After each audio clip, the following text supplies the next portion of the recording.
नमस्कार radio chocolate 104 FM धूम मिठा को स्वागत करुच्ची मु आर चैनल भुवनेश्वर कहतु ओडिशा कहतु आम राज्य रे चिकित्सार नुआ सुजोग और संभावना नहीं कि आसी मणिपाल हॉस्पिटल्स एवं मणिपाल हॉस्पिटल्स प्रेजेंट्स ए विशेष कार्यक्रम हीलिंग विथ मणिपाल को स्वागत करुच्ची मु आर चैनल मो सहित आज अच्छा doctor Kishore Panda orthopaedic consultant senior orthopaedic consultant एवं सी जने हिप स्पेशलिस्ट। तो आजिकल आप देखिए हिप प्रॉब्लम्स लोकंकर बहुत लोक सामना करुछंती एवं से हिप प्रॉब्लम जुगु तांको मोबिलिटी रे असुविधा आसुची। तो हिप प्रॉब्लम केमती हमें कौन कौन सब प्रॉब्लम अछि मेनली हिप आर्थराइटिस विषय हमें कथा बा आज। सो चलंतु प्रथमे सर को वेलकम करिए। सर नमस्कार। नमस्कार, स्वागत करुछि रेडियो चॉकलेट को। सर हिप आर्थराइटिस एवं करंट मैनेजमेंट ए दुईटी जिंस हमें हिप आर्थराइटिस विषय रे जानु छु। तो कौन ए हिप आर्थराइटिस एवं करंट मैनेजमेंट? हिप आर्थराइटिस माने प्रथम तो हमें बुझिया पड़ो आर्थराइटिस कौन। तो गोटे जॉइंट जिते बड़े तार दीटा हाड़ को लेकिन गोटे जॉइंट तैयारी हुए एवं प्रति हाड़ एंड रे आपण देखिए गोटे धला रंगर गोटे कार्टिलेज थाए जोटा कि बहुत स्मूथ थाए। तो जिते बड़े से कार्टिलेज स्मूथ थाए से आम मूवमेंटा बहुत भल से हुए। जिते बड़े से कार्टिलेज सरी जाए से जॉइंटा से आबड़ खाबड़ हो जाए जमती कि गोटे रफ टाइल गोटे स्मूथ टाइल डिफरेंस आप देखिए सेमती जॉइंट मध्य तार रफनेस धीरे धीरे डेवलप करे। से रफनेस जो डेवलप हुए आम ताकू आर्थराइटिस कहू। आउ पार्टिकुलरली आम मेडिकल टर्म रे जो इन्फ्लामेशन स्टार्ट हुए बा स्मॉल अमाउंट ऑफ रिएक्शन जो साइनोवियल फ्लूइड हो बा कार्टिलेज हो जो इन्फ्लामेशन स्टार्ट हुए से कार्टिलेज गुड़ा खाଇବା आरंभ करती एवं धीरे धीरे कौन हुए से रफनेसटा डेवलप हुए। यही रफनेसटा जो डेवलप हुए प्रथम इनिशियली आम पेन अनुभव करूँ एवं लेटर स्टेज रे सेटा धीरे धीरे रेस्ट्रिक्शन ऑफ मूवमेंट कराए। मुख्यतः आर्थराइटिस आम जो रफनेस ऑफ जॉइंट अच्छी ताकू ही बुझी था। नाउ आम जीवा तार second part of the question जोटा कि करंट मैनेजमेंट कौन अच्छी। मुख्यतः यहाँ डिपेंड करुच्ची कौ स्टेज रे आर्थराइटिसटा अच्छी। आगुरी आम कौन भावुलु जे आर्थराइटिस है माने आम जॉइंट रिप्लेसमेंट करदे जॉइंट रिप्लेसमेंट कले आमको आर्थराइटिस रु मुक्ति मिल। किंतु रिसेंटली कौन होची सेगमेंटाल आर्थराइटिस धर पूरा जॉइंटा नष्ट हो गोटे अल्प टिके एरिया रे नष्ट होची तो सेतबेले आमे कार्टिलेज आनिकी ताकू ट्रांसफर करचु गोटे हेल्दी एरिया रो कार्टिलेज आनिकी सेठी ट्रांसफर करचु। बेले बेले लूज बॉडी थिबो लूज बॉडी जोगु मोर आर्थराइटिस से लूज बॉडी रिमूवल करचु एवं बेले बेले सेकेंडरी कॉज थाए जेमति कि धर लैब्रम किसी डैमेज होगी सेटा पेन हुए बा आर्थराइटिस रो फीचर दिए से आम लैब्रम को रिपेयर करू। तो एमती गुड़ाए जिनस अच्छी जोटा कि हिप आर्थ्रोस्कोपी एवं डेवलप करची नुआ फील्ड रे एवं डी रोटेशनल ऑस्टियोटोमी बा जो एरिया हमर वेट आसुची जो एरिया हमर पेन फील होची से एरियाटा वेट बेरिंग एरिया रे न रखिकी आमे ताको बुलेई दोचु जोटा कि नॉन वेट बेरिंग एरिया को जाउची। तो अपार्ट फ्रॉम जॉइंट रिप्लेसमेंट आहुरी अनेक गुड़े सर्जिकल मैनेजमेंट अच्छी जोटा कि आम हिपटा को आम सेव कर परिबा। को माने अधिक रिस्क रे अछंती हिप आर्थराइटिस रो? हाँ, हिप जॉइंट जेमती आम normally knee joint arthritis commonly गोटे एज रिलेटेड आर्थराइटिस भाबू किंतु हिप आर्थराइटिसटा सेमती एज रिलेटेड न थाए। मुख्यतः एटा इन्फेक्शन जोगु हुए एवं इन्फ्लामेशन जोगु हुए। इन्फ्लामेटरी डिजीज जमती कि एंकाइलोजिंग स्पॉन्डिलाइटिस है रिमाटॉइड आर्थराइटिस है किंबा इन्फेक्टिव कंडीशन जमती कि हमर ट्यूबरकुलोसिस है किंबा किसी फंगल इन्फेक्शन है तो ये सब आर्थराइटिस हो पारे। बहुत समय जुवेनाइल रिमाटॉइड आर्थराइटिस जोटा छुआ मानकर हुए ता संगे सिकल सेल डिजीज हो किंबा थैलेसीमिया डिजीज हो जो थे कि कम एज रो पिला माने आर्थराइटिस रो शिकार होती।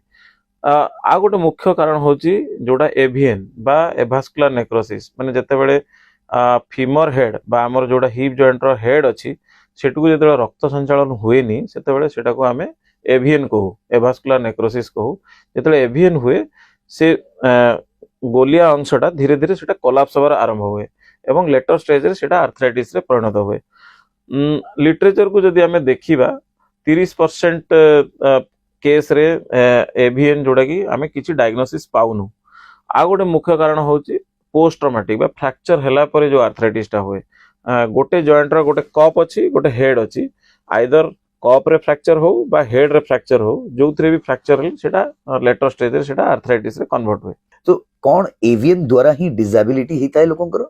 आमे प्रथमे जानिबा जे एवियन कौन एभास्कुलर नेक्रोसिस ऑफ हेड एभास्कुलार माने जोटा आमर रक्त चैनल अच्छी रक्त जो थ्रो रे जो ब्लड भेसल रे जाउची ता थ्रो रे ब्लड जीवाटा बंद हो जिवो। सेकेंड पार्ट होची नेक्रोसिस। नेक्रोसिस माने से सेल गुडा डेड हो जिवे। तो जेतेबेले ब्लड जीवा बंद हो जिवो से हेडटा डेड हो जाए। हेड डेड हेले कौन हुए आमर जो हाड़र जो ऑस्टियोब्लास्ट अच्छी बा जो सेल अच्छी से माने आउ तार ब्लड सप्लाई पांतिनी जहा फल रे आपण देखिबे गोटे सेटा अंडा खळपा भली हाड़टा थाए। तो गोटे टाइम रे सेई अंडा खळपा हाड़ आउ आम बॉडी रो वेट नबा को सक्षम हुएनी। तो हठात किना सेटा दिने कोलैप्स कर जिवो।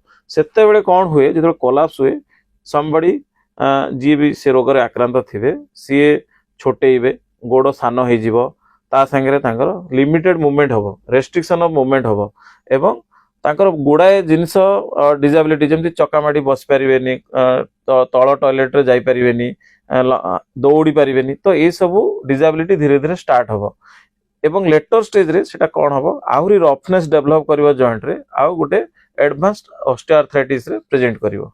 एठी मु आउ टिके ऐड करिवि जोटा हमर पोस्ट कोविड अछि कहिना हमें रिसेंटली के कोविड हमें जाइछि हम मनरु कोविड जाइनी। कोविड हवा द्वारा जो रक्त चैनल गुड़ा अच्छी से गुड़ा देखा जाइए जे अधिकांश समय रे से रक्त चैनल गुड़ा बंद हो जाउछि। तो जो माने मुख्यतः कोविड रोग रे आक्रांत थिले तांको क्षेत्र रे ए पोस्ट कोविड एवीएन रो परिमात्राटा बढ़ी जाइछि। तेणु मोर समस्त को रिक्वेस्ट जो माने टीके भी ग्रोइन एरिया रे बा हिप एरिया रे पेन फील करछंती से माने आसी तुरंत तार इवैल्यूएशन टा एटलीस्ट करया दरकार। सो सर आपण एवीएन विषय कहले सो कौन एवीएन हिप आर्थराइटिस रो गोटे प्री कॉज कुआ जाई पारे?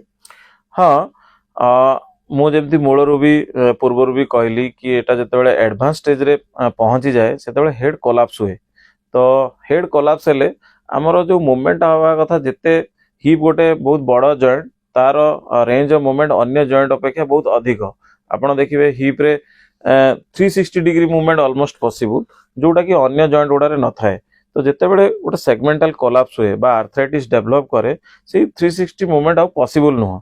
आउ दैनंदिन जीवन रे जेमति कि आपण ट्रेन चढ़िबे बस चढ़िबे बाइक राइड करिवे कार सबु मूवमेंट रो प्रथम हैला हिप जॉइंट कहीं ना हमर जो लोअर लिम अच्छी आउ जो स्पाइनल कॉर्ड अच्छी बा स्पाइन अच्छी या भितरे हिप जॉइंट गोटे इंपोर्टेंट जॉइंट जोटा कि हमर एक्सियल स्केलेटन आउ जोटा हमर लोअर लिम को कनेक्ट करछि। तो entire weight of the body आम हिप जॉइंट थ्रो रे ही ट्रांसमिट हुए। तेणु जदि हिप जॉइंट रे किछि भी लिमिटेशन ऑफ मूवमेंट हैला सेटा डेफिनेटली आपणकर क्वालिटी ऑफ लाइफ को हैम्पर करिवो। हिप को केमति हमें प्रिजर्व कर परिबा कोन ताको प्रिजर्व करा जाई पारे कोन हिप आर्थराइटिस को हमें अटकी पारिबा? प्रथम तो होची आमे केमति ताको अटकेबा आमे फास्ट हमर समस्तकर एम रहबा आमे केमति सुस्थ रहबा। ओबेसिटी बा जोटा बीएमआई अछि ताकू आमे केमति कम रखिबा। मुख्यतः देखा जाइछि जे जदि 1 केजी वेट गेन आपण करचंती तार reaction force equivalent to 6 KG जोटा कि हम हिप जॉइंट रे पडुछि। तो आमे फास्ट ऑफ ऑल समस्त ट्राई करिबा केमति हमें वेट रिडक्शन करिबा आ ओबेसिटी को प्रिवेंट करिबा। सेकंड जिंस होछि प्रतिदिन किछि एक्सरसाइज आमे करिबा जोथरे कि हमर रेंज ऑफ मूवमेंट कंप्लीट होबा। आमे को भी मूवमेंट रे गोटे रेस्ट्रिक्शन ऑफ मूवमेंट को एक्सेप्ट करिबा नाही। ता पय हमें स्विमिंग करिबा बा जॉगिंग करिबा बा जो योगा अछि सूर्य नमस्कार अछि ए सब हमें करिबा।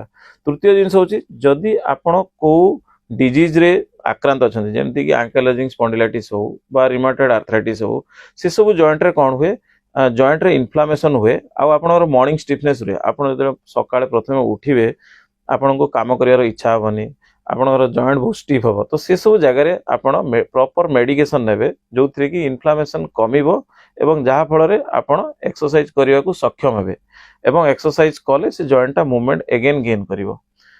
फोर्थ स्टेज होची डोंट इग्नोर एनी पेन कहीं कि ना आपण जानिबा दरकार जे सबु आर्थराइटिस रो ट्रीटमेंट टा रिप्लेसमेंट नुह।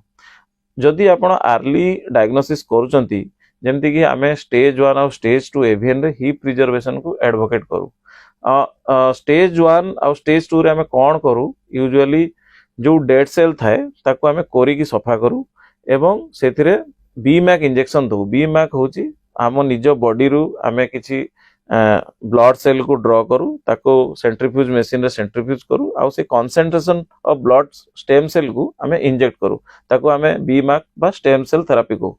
द्वितीय पीआरपी इंजेक्शन मध्ये आजिकली आमे दउचु जोटा कि आपनकर ओन बॉडी रु आमे प्लेटलेट रिच प्लाज्मा को नबा एवं ताको सेही एवियन एरिया रे इंजेक्ट करिवा एथरे कोन हबो जो एरिया गुडा डेड थिबे से माने अगेन नुआ बोन फॉर्मेशन करिवे आउ आपनकर बोन टा एज इट इज बिफोर सेटा पुणी कन्वर्ट हबो तृतीय रे कोन होची जदी या परे भी एडवांस हो जाइछि डिजीज मु जेमते प्रथम ये रे कहिथिली कि आमे ताकू धर सेगमेंटल अछि एवियन आमे ताकू डी रोटेट कर दो सेही जो डेड पार्टा को आमे नॉन वेट बेरी एरिया को नहीं जाऊ एटा गोटे सर्जरी एवं चतुर्थ रे होची रिसर्फेसिंग सर्जरी जोटा कि आजिकली लोक एवॉइड करछंती काहे कि ना आगे आमे जदि 15-20 वर्ष आगु देखिबा हिप रिप्लेसमेंट गोटे डिफिकल्ट सर्जरी थिला किंतु आजिका डेट रे hip replacement is quite easy तो रिसर्फेसिंग अपेक्षा लोक हिप रिप्लेसमेंट को फेवर करछंती तो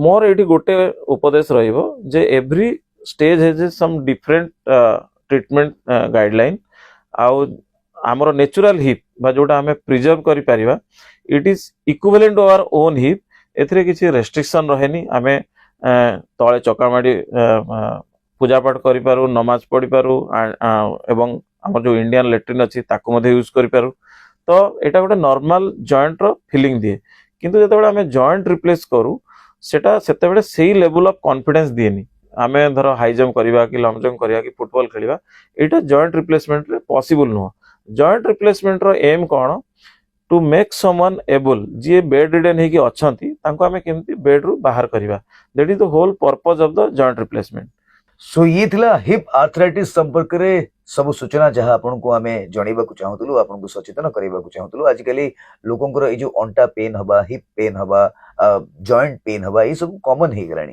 तेणु जदि कॉमन हे गरानी आमे अधिक सचेतन हबा एंड अधिक सचेतन पई मणिपाल हॉस्पिटल्स आम सहित अछि Manipal hospitals presents healing with Manipal आपण एमती निरंतर सुनि परथु रेडियो चॉकलेट रे प्रति शुक्रवार दिन 11 रु 12 पर्यंत केवल रेडियो चॉकलेट रे सो किशोर सर धन्यवाद आपण आसिले हमकु जणाइले हिप आर्थराइटिस संपर्क रे एवं केमिति तार मैनेजमेंट करा जाई परिबो सुनथांतु रेडियो चॉकलेट फील करथांतु धूम मीठा।